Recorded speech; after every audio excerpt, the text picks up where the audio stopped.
Hey guys, this is Lou. Welcome to Comic Book Talk, and today we are going to the Toronto Comic Book Show. Let's check it out.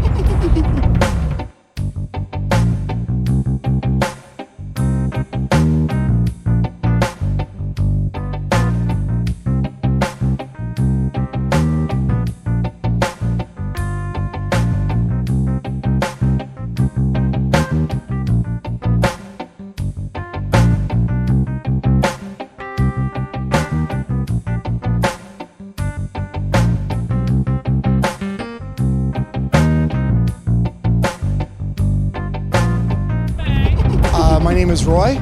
I'm a full-time teacher, but I've started this I've been a collector my whole life, but I started doing this as a side business about 11 years ago.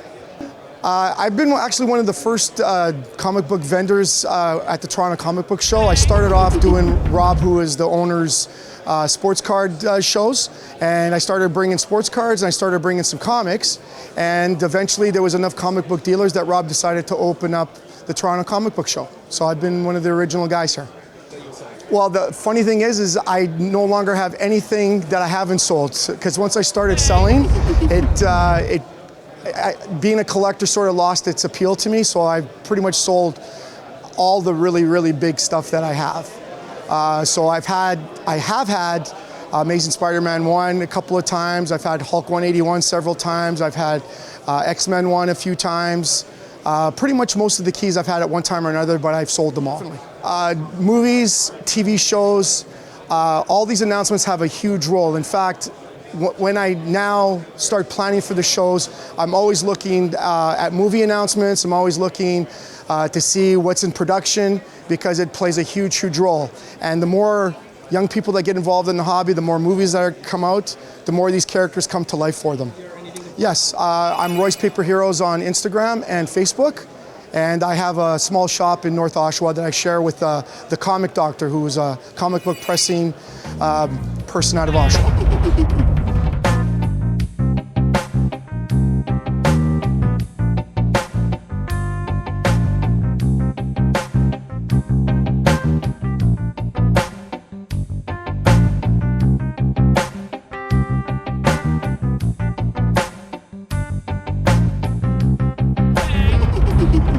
McCallum from Guardian Comics. I'm selling comic books. Oh, everything is for sale. It doesn't matter what it is. I don't have any prized possessions like that. Some of our better books would be like the Batman #1 up there from 1940, which is the first appearance of the Joker and Catwoman, as well as Amazing Fantasy 15, which is the first appearance of Spider-Man. Yep, we're on Instagram and we are on Facebook, Guardian Comics, both of those. Yes, Eric, both our social media is Guardian Comics, right? Yeah, Instagram and Facebook, right? Yes, absolutely.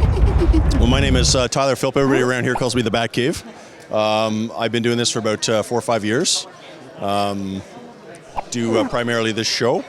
And I specialize in older comic books. So the stuff you see behind me here, the Golden Age, the Golden Age comic books is my kind of thing, the pre-code crime, horror, good girl art, that kind of thing. Which is getting a big comeback. It is, yeah, but it's a pretty select group of people that look for that, right? So the show, the success of the show for me is based upon those customers actually coming in and looking for the product, right? I do have some higher grade superhero stuff, but I deal in primarily classic covers, key issues. I don't want to deal in run issues. I don't want to carry all those books around. So there's lots of that in here. There's lots of variety and selection for people, but they come to me if they want a higher grade book or something a little bit esoteric or exotic on the back wall there. So yeah.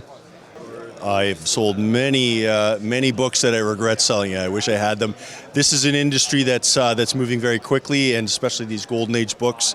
The prices are almost exponential at times, and you buy them low, you sell them high, and then a couple of years later you realize what it could have been. But you can't lose too much sleep on that sort of thing. So, well, less of them. I mean, don't forget that these are products that were never meant to last, right? They're made on cheap paper. You'd read them, your brother'd read them, your neighbor'd read them, their cousin would read them, and it'd be gone under the bed and destroyed. So to a certain degree, the price of the books are based upon condition and rarity. Like the new stuff is a bit of a market saturation for variant covers and that sort of thing. They're hot potatoes. You can buy them. You make lots of money on them. They're highly collectible, but they don't hold their value for the most part. So this older stuff, there isn't much of it around. So I'm Batcave Collectibles on Instagram. My website is enterthebatcave.website, or you can find me here every show.